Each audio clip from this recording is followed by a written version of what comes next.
Assalamualaikum warahmatullahi wabarakatuh. Saya Aang Ridwan mengajak pada seluruh kaum muslimin muslimat, mukminin mukminat, terkhusus keluarga besar atau Sivitas Akademika UIN Sunan Gunung Jati Bandung untuk bisa sedekah, like, komen, share, juga subscribe untuk channel YouTube Masjid Iqomah UIN Sunan Gunung Jati Bandung. Insya Allah setiap like, share, komen, juga subscribe dari jamaah untuk Masjid UIN Bandung akan dibalas oleh Allah dengan pahala yang berlipat ganda. Sekian, Assalamualaikum warahmatullahi wabarakatuh. Bismillahirrahmanirrahim. Assalamualaikum warahmatullahi wabarakatuh. Alhamdulillah alladzi arsala rasulahu bil huda wa dinil haqq liyuzhirahu 'alad dini kullihi walau karihal musyrikun. Asyhadu an la ilaha illallah wahdahu la syarikalah wa asyhadu anna Muhammadan abduhu wa rasuluh. Allahumma shalli wa sallim wa barik wa an'im wa karrim ala hadzal nabiyil karim sayyidina wa maulana Muhammadin wa ala alihi wa ashabihi wat tabi'ina ila yaumiddin. Qala Allah Ta'ala fil Qur'anil Karim, a'udzu billahi minasyaitonir rajim. Bismillahirrahmanirrahim. Ya ayyuhalladzina amanu kutiba 'alaikumus syiyam kama kutiba 'alal ladzina min qablikum la'allakum tattaqun. Wa qala an-nabiy sallallahu alaihi wasallam, man shoma ramadhana imanan wa ihtisaban ghufira lahu ma taqaddama min dzambihi. Hadirin jamaah salat Jumat, jamaah salat zuhur di Masjid Iqomah yang dimuliakan Allah Subhanahu wa taala. Kita bersyukur Allah Subhanahu wa taala masih memberikan kita kesempatan hidup dalam keadaan damai, tentram, sejahtera, dan mudah-mudahan barokah. Salawat dan salam semoga tetap tercurah kepada junjungan alam Nabi besar Muhammad sallallahu alaihi wasallam, kepada para keluarganya, pada para sahabatnya, dan pada para pengikutnya hingga akhir zaman. Hadirin yang berbahagia, sekarang sudah tanggal 15 Sya'ban. Ini artinya sudah kurang lebih setengah bulan lagi kita akan menjumpai satu bulan yang sangat mulia, yaitu bulan Ramadan. Kalau orang-orang yang paham akan nilai ruhaniyah, maka masa-masa seperti ini adalah masa yang kritis, karena dalam hatinya bertanya-tanya, sampaikah usia saya ke bulan yang mulia itu? Sampai dalam riwayat yang menurut para ahli hadis itu riwayatnya dhaif, tetapi kita sangat sering mendengar Rasulullah SAW dikabarkan suka berdoa, doa untuk minta sampai ke bulan Ramadan. Doanya masih 2 bulan sebelumnya, yaitu bulan Rajab, yaitu Allahumma barik lana fi Rajab wa Sya'bana wa ballighna Ramadan. Ya Allah, berkatilah kami dalam bulan Rajab dan dalam bulan Sya'ban, serta sampaikanlah usia kami ke bulan Ramadan. Ini kalau kita memahami sedikit aja, berarti bulan Ramadan ini sudah ditunggu-tunggu sejak 2 bulan. Bahkan dalam satu buku, seorang ulama besar menulis, para orang-orang yang paham akan nilai ruhaniyah itu bukan 2 bulan sebelumnya, tapi 7 bulan. Sejak 7 bulan sebelum Ramadan tiba, 6 bulan ya, sittata asyhur, sejak 6 bulan sebelum Ramadan tiba sudah berdoa agar sampai pada bulan Ramadan, karena mereka faham secara ruhaniyah. Ya, kalau kita paham secara ilmiah saja barangkali kita tahu Ramadan itu syahru rajanya bulan, Ramadan itu banyak begini-begini, tapi itu sifatnya hanya baru sekedar pengetahuan akliyah, akal, logika. Kita belum nyampai ke ruhaniyah. Kalau kita sampai ke ruhaniyah, maka kita sangat luar biasa. Di antara ciri kita mengecek ruhaniyah kita bagus itu diantaranya begini, kalau para ulama memberikan ilustrasi. Sama dengan kalau jasadiah kita bagus, sehat. Kalau jasadiah kita sehat, jasad kita sehat, badan kita sehat, kita bisa merasakan aneka ragam rasa makanan. Seperti bala-bala dengan gehu, dengan batagor, dengan yang lain, itu beda-beda rasanya. Kenapa kita bisa merasakan perbedaan itu? Karena badan kita sehat. Nah, itu artinya kalau ruhaniyah kita sehat pun bisa merasakan amaliyah-amaliyah itu rasanya beda ternyata. Amaliyah-amaliyah ruhaniyah lah. Seperti sholat, beda dengan zakat. Bahkan dalam zikir pun bisa dibedakan katanya itu. Karena saya pun belum mencapai ke sana. Hanya baru secara logika saja. Kalau ruhaniyah kita sehat, kita bisa merasakan mana nikmatnya baca Quran, mana nikmatnya zikir, tasbih, tahlil, takbir, sholawat, itu bisa beda-beda katanya.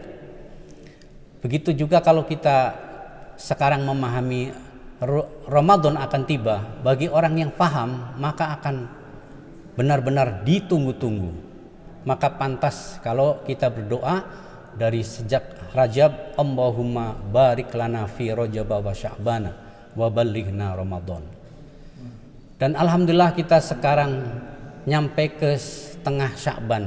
Artinya kita pun masih berdoa kepada Allah agar dalam bulan Sya'ban ini masih tetap diberi keberkatan. Sekarang sudah tanggal 15 Sya'ban. Bagi sebagian umat Islam ada yang merayakan malam nisfu Sya'ban. Kalau saya melihat beberapa hadis, memang ada hadis yang dhaif, yang maudhu, juga tidak salah. Ternyata ada juga yang sahih dan yang hasan. Kalau saya perhatikan di antara hadis yang hasan dan yang sahih dan hasan, yang isinya tentang malam nisfu Sya'ban, itu di situ diceritakan, dikabarkan bahwa Rasulullah SAW menyampaikan kepada kita bahwa pada malam nisfu Sya'ban itu Allah memandang makhluknya, hambanya, lalu Allah akan memberikan ampunan kepada semua hambanya itu, kecuali kepada dua jenis hamba, dua jenis manusia, yaitu yang pertama lil musyahin, kemudian yang kedua lil musyrik. Dua jenis manusia inilah yang tidak diampuni oleh Allah. Meskipun hadis itu berkaitan dengan nisfu Sya'ban, tapi kalau saya perhatikan lebih jauh, ini bisa dipakai untuk modal kita, persiapan menghadapi Ramadan. Karena pada dasarnya dari Rajab, Sya'ban itu intinya kita berlatih untuk menghadapi Ramadan. Jadi kalau ada dua orang manusia yang tidak mendapatkan ampunan di malam nisfu Sya'ban, maka itu artinya dua orang manusia ini pun akan gagal memasuki bulan Ramadan. Maka di sini saya sampaikan, mudah-mudahan saya bisa mengamalkan dan jamaah sekalian. Siapakah dua orang yang tidak mendapatkan ampunan di hadapan Allah Subhanahu wa taala? Pertama adalah musyahin. Musyahin ini intinya orang yang bermasalah dengan temannya, punya rasa dengki, ancaman, punya hasud, dengki, ada masalah. Kita tidak selesai dengan teman kita, lalu kita ribut, cekcok sehingga tidak saling tegur sapa. Ini orang seperti ini kita dikasih tahu melalui hadis ini tidak mendapatkan ampunan.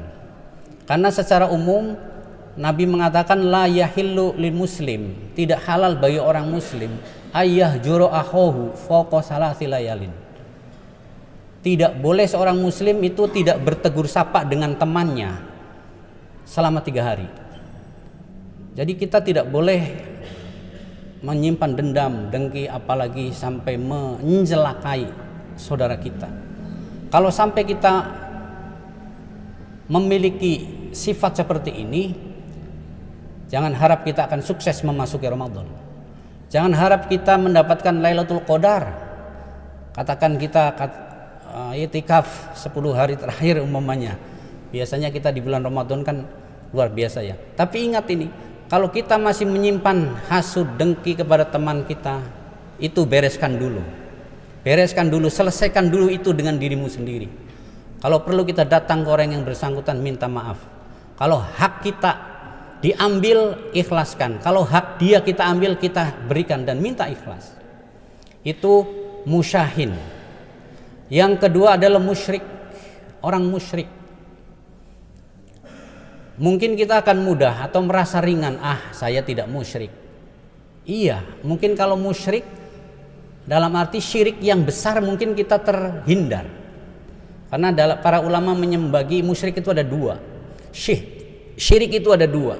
Syirik besar dan syirik kecil. Kalau syirik besar seperti menyembah patung, menyembah pohon-pohonan, menyembah berhala, itu insya Allah kita sudah terhindar. Tetapi untuk syirik kecil, ini yang sangat berat sekali. Dalam satu hadis, banyak hadis bahkan Rasulullah SAW sampai mengatakan, Inna akhwafa ma akhafu alaikum indi. Jadi sesungguhnya ada sesuatu yang paling aku takutkan menimpa diri kalian. Lebih aku takutkan daripada kalian ketemu Al-Masih Ad-Dajjal. Itu adalah asyirkul asghar atau asyirkul khafi, syirik kecil, syirik samar. Ini yang sangat susah hadirin yang berbahagia. Jadi kita ini perlu berpikir bagaimana agar kita terbebas dari syirik kecil ini. Nah, para sahabat bertanya, apa itu syirik kecil itu? Rasulullah menjawab adalah ar-riya. Riya, ternyata riya. Memang riya ini sangat susah. Sangat susah. Riya itu artinya kan itu kita menjadikan orientasi amalan kita untuk selain Allah. Untuk pujiankah? Agar orang kagum kepada kita kah? Ya termasuk ayah saya umumnya berbicara seperti ini. Ini tidak bebas dari ancaman riya. Mungkin amalan kita sama kelihatannya, sholat semua di sini, baca Quran semua katakan. Tapi masing-masing kita punya kualitas sendiri-sendiri tergantung hati-hati kita. Kalau hati kita fokus karena Allah, itu insya Allah bebas dari riya. Tapi kalau ada maksud lain, maka inilah riya. Ini syirik kecil ternyata lebih berbahaya daripada dajjal. Bukan berarti dajjal itu lebih ringan. Maksudnya masalah riya ini pun sangat berat. Mungkin seberat dajjal. Padahal dajjal kan sangat menakutkan. Jadi artinya kita jangan merasa aman dengan sifat syirik ini. Oleh karena itu di dalam memasuki bulan Ramadan, pertama kita mintakan diri kita ampunan kepada Allah Subhanahu wa taala dan juga ikhlaskan teman-teman kita, kemudian juga kita bebaskan sifat riya agar kita semata-mata mukhlishina lahuddin. Itu saja, mudah-mudahan ada manfaat. Wallahual muwaffiq ila aqwamit thoriq. Assalamualaikum warahmatullahi wabarakatuh. Waalaikumsalam.